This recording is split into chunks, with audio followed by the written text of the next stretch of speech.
کہنے لگے یہ بھی نہیں مجھے پسند. محبوب نے تیسرا دکھایا تو کہنے لگے یہ تو میرے والے باغ سے بھی پیارا ہے, یہ میں لے لوں گی. جب وہ مسکرائیں تو حضرت عائشہ کہتی ہے میں نے حضور کی آنکھوں میں آنسو دیکھے, فرمایا الحمدللہ اس کا دل نہ راضی ہو گیا ہے.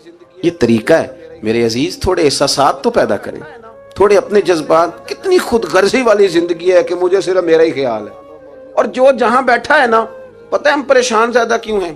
میں مولوی ہوں تو میں سارا دن یہی تقریریں کرتا ہوں, لوگ مولویوں کی عزت نہیں کرتے, لوگ مولویوں کی عزت نہیں کرتے. تو میں کہتا ہوں چھوڑیں یہ رٹا, عزت مانگنے کی کیا ضرورت ہے, اب منت مانگ کے عزت کرانی ہے, چھوڑیں, کوئی ضروری ہے. میں اس طرح کرتا ہوں کہ میں عزت کرنی شروع کر دیتا ہوں. میں کرتا ہوں نا 15-20 علماء کی عزت, چلو ہم آپس میں شروع کر لیتے ہیں, تو خود بخود باقی بھی مسئلہ ٹھیک ہو. قائد کرتے ہیں عزت نہیں کی جاتی, عزت کیوں آپ بھیک مانگتے ہیں, کیا ضرورت. پیار دینا شروع کریں, روز بروز مطالبہ کرنا کہ میری خدمت کرو, میرے پیچھے چلو, اس سے تو دقت پیدا ہوتی, انسان تکلیف میں رہتا ہے. میرے رسول کریم علیہ السلام خیال رکھتے, چھوٹے چھوٹے بچوں کے جذبات کا بھی خیال کرتے, بوڑھوں کے جذبات کا بھی خیال کرتے. نبی کریم صلی اللہ علیہ وسلم ہر شخص کے بارے میں ایسا نظریہ رکھتے کہ جس سے قوم کو سکون ہوتا, دلوں کے اندر اطمینان پیدا ہوتا.